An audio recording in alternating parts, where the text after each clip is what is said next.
Bonjour à tous, bienvenue dans ce tutoriel bien démarré avec Python. Nous sommes ici à la partie 2, effectuer des opérations avec les vecteurs. Alors, le premier exercice qui sera à traiter, c'est, on se place dans l'exercice 7, on se place dans le plan muni d'un repère orthonormé, écrire un algorithme puis un programme Python qui effectue les opérations suivantes, saisir deux vecteurs U et V et calculer la somme U plus V et afficher le résultat. Donc c'est assez simple, quoique pour ce faire, il faut faire la distinction entre une liste Python et une matrice ligne ou vecteur ligne. Alors je m'explique. Je vais prendre ici un exemple simple, je vais prendre petit a égale. Je vais faire une liste qui est symbolisée par des crochets, donc je vais mettre 1,2, donc une liste avec deux éléments. Et puis je vais en prendre une autre, b égale, je vais faire 3 et 4. Voilà donc deux listes, une qui s'appelle A, l'autre qui s'appelle B. Si on fait A plus B, si on demande A plus B, en fait, Python va concaténer les deux listes, c'est-à-dire qu'il va prendre la liste 1 et puis il va mettre bout à bout la liste 2, donc on aura une liste cette fois-ci avec 4 éléments, c'est pas du tout ce qu'on voulait faire, parce que nous on voulait faire 1 plus 3, 4, et 2 plus 4, 6. Si maintenant on voulait multiplier les différents termes de chacune des listes par eux-mêmes, donc on ferait A étoile B, et bien là, on a une erreur, puisque Python donc, ne sait pas faire ceci avec les listes, c'est tout à fait normal. Donc pour pouvoir parer à ça, on utilise une bibliothèque qui s'appelle la bibliothèque NumPy. Donc elle est gratuite, hein, il suffit juste de l'appeler. Elle est directement installée avec la suite EduPython. Je vous ai mis la liste, je vous ai mis le lien internet pour la distribution EduPython, donc pour pouvoir installer cette distribution là. Et puis donc il suffit d'appeler cette bibliothèque en écrivant import, donc le nom de la bibliothèque ici NumPy, et puis as, donc le nom qui sera utilisé dans la suite du programme. On a coutume de mettre np, mais c'est pas obligatoire, on peut mettre ce qu'on veut.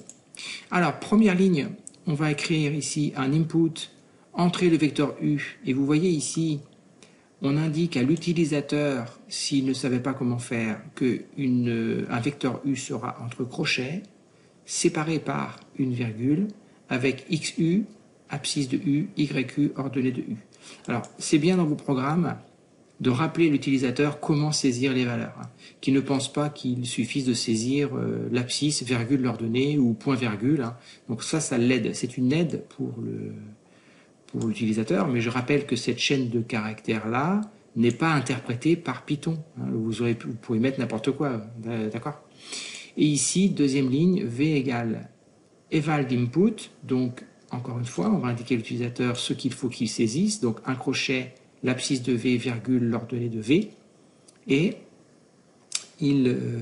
c'est donc une aide pour lui pour savoir quoi saisir. On va ensuite faire on va appliquer donc la fonction eval à cette liste-là, de façon à ce que le contenu de chacun des termes de la liste soit évalué comme étant un entier ou un réel, mais surtout pas une chaîne de caractères. Bien, ensuite, qu'est-ce qu'on va faire? Eh bien, on va transformer la liste U en un vecteur ligne, ou, si vous voulez, une matrice ligne, avec tous les attributs qu'on pourra avoir grâce à la bibliothèque NumPy. Donc, on pourra faire des calculs avec ces vecteurs lignes. Donc, comment on fait? On écrit np, donc ici, point array, donc ça veut dire tableau, affecté à la liste U, et donc pour pas qu'il y ait de confusion, moi ici je l'ai appelé NPU. On aurait pu continuer à l'appeler U à nouveau, mais attention au débugage, quand vous changez le contenu d'une variable en laissant le nom, en laissant le même nom, ça peut être prêté à confusion, donc je l'appelle NPU. Et puis pareil pour V, on va dire qu'NPV c'est np.arrayV. Qu'est-ce qu'il reste à faire? Il reste à faire l'opération maintenant, W égale NPU plus NPV, et là, Python, grâce à la bibliothèque NumPy, va ajouter l'abscisse XU à l'abscisse XV et puis l'abscisse YQ à l'abscisse YV. Ensuite, on va afficher le vecteur. Donc, on affiche la chaîne de caractères, entre guillemets, vecteur W égale U plus V, 2 points, avec un espace, que le résultat ne soit pas collé, virgule, et on écrit la lettre W qui va donc donner le contenu. Alors, on essaye ça. Je vais prendre 1, 2 et 3, 4 comme tout à l'heure. Donc ici, entrer le vecteur U, donc je vais mettre crochet, puisque j'ai effectivement un guide ici, 1,2, et crochet. Je clique sur OK.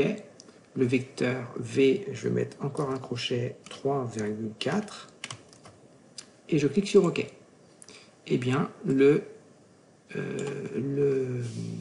Python donc, affiche que le vecteur W donc, a pour coordonnées 4, 6, effectivement. Si on a 1, 3 et 3, 4, eh bien, les abscisses, la somme donc, donnera 4 pour abscisse et 6 pour ordonnée. Voilà donc pour le premier programme de cette partie 2.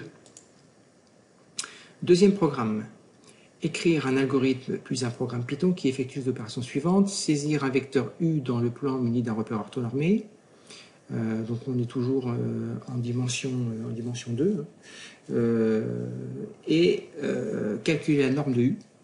Rappel, la norme de U, c'est la racine carrée de A2 plus B2 et afficher le résultat avec 5 décimales.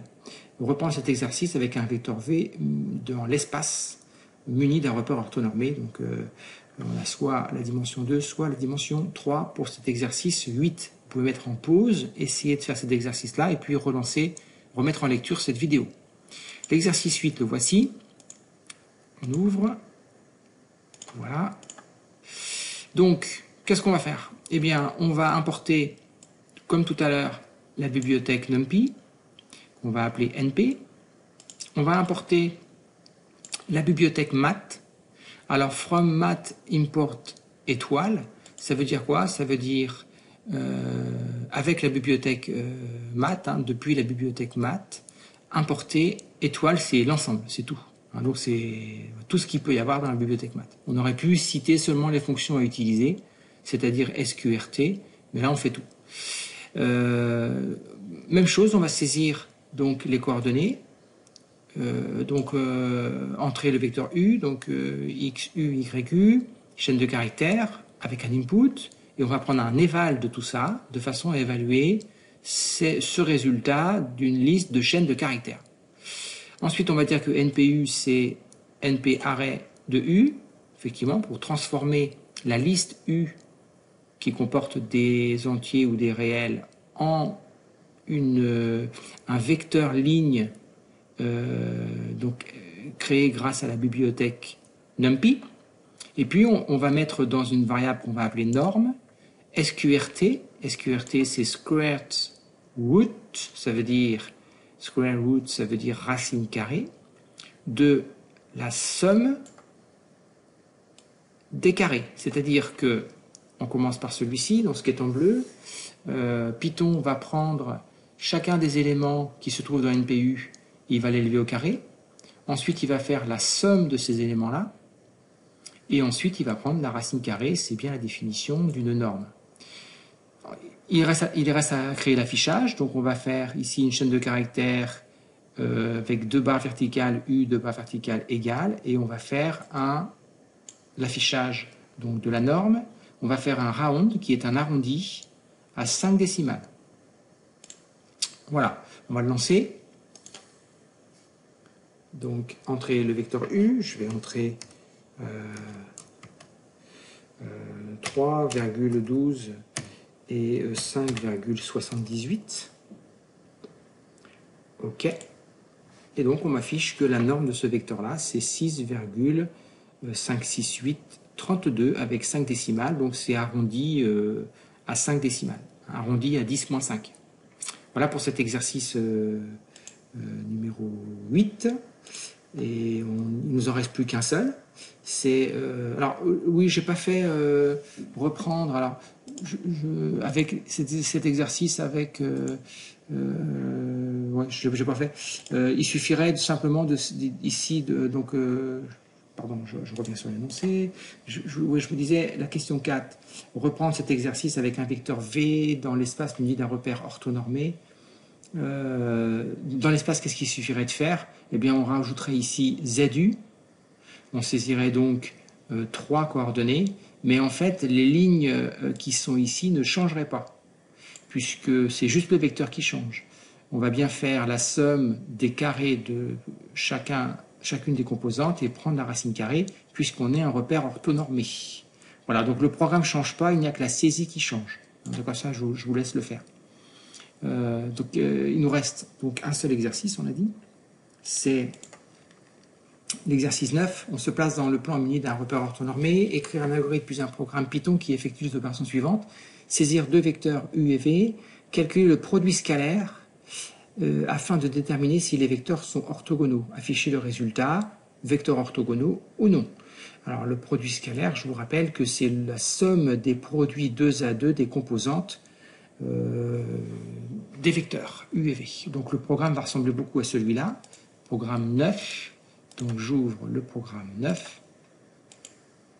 Voilà. Alors